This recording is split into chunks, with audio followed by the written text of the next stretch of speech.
Today, America's top military officer, General Martin Dempsey, said the U.S. and its allies will attack ISIS from many directions. We want them to wake up every day, realizing they're being squeezed, he said. American pilots have hit the Islamic extremist group in Iraq nearly 200 times now, and soon the U.S. will be bombing ISIS in Syria. America was drawn back into war when ISIS began to overrun part of northern Iraq called Kurdistan. Kurdistan is semi-autonomous with its own military called the Peshmerga. With American air support, the Peshmerga are holding a tense front line against ISIS.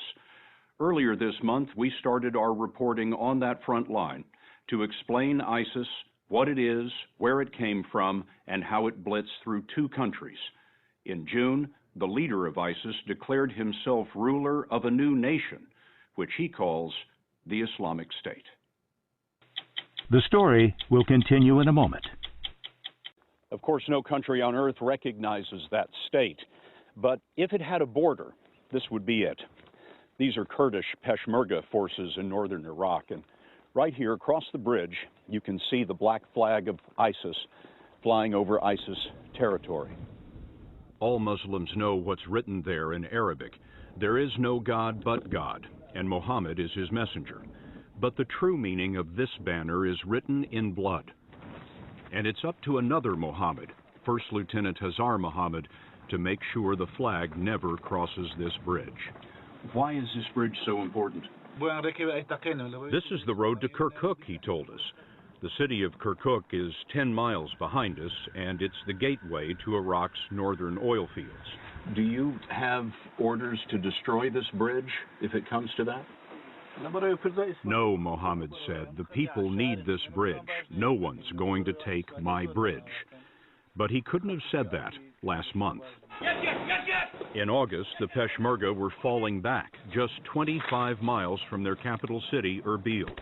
The U.S. had stayed out of it for 2.5 years, but panicked leaders of Kurdistan called the White House, and that's what triggered the airstrikes.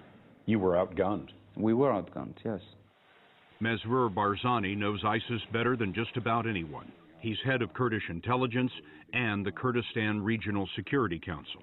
I think everybody underestimated the strength of ISIS, especially with all the weapons that they seized from Syrian army and Iraqi army. 5 Iraqi divisions melted away, and they just left their weapons, which fell into the hands of ISIS. How many ISIS fighters are there?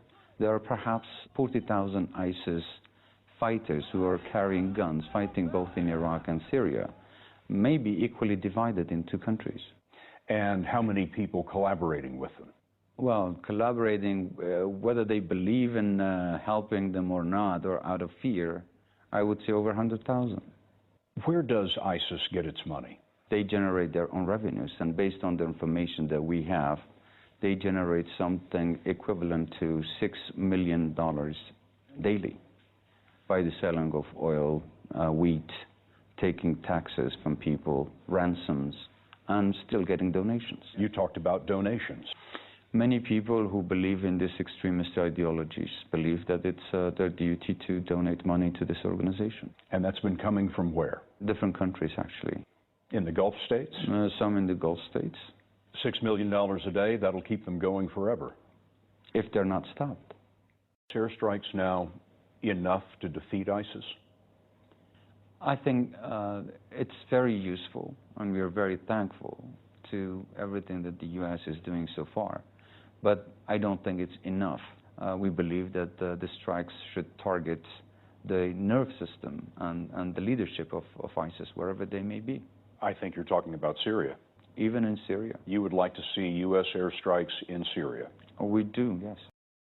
So what are you asking the White House for? Are we talking about tanks and artillery? Why not, yes. Tanks, helicopters, heavy armaments, MRAPs especially, because these are very important. In the battlefield we have witnessed that ISIS is using IEDs and explosives very effectively, and they have slowed the advancement of the Peshmergas in any of the assaults against ISIS. MRAPs are heavily armored troop carriers. Yes. You're asking the United States for these heavy weapons, but the question is, does the central government in Baghdad want you to have them? So far, they have not. In fact, according to the constitution of Iraq, Kurdistan Regional Government is responsible for protecting its region. Unfortunately, most of the support to the Iraqi army came only to the Iraqi army. When it came to defending Kurdistan as part of Iraq, it was the duty of Peshmerga to protect Kurdistan and this part of the country.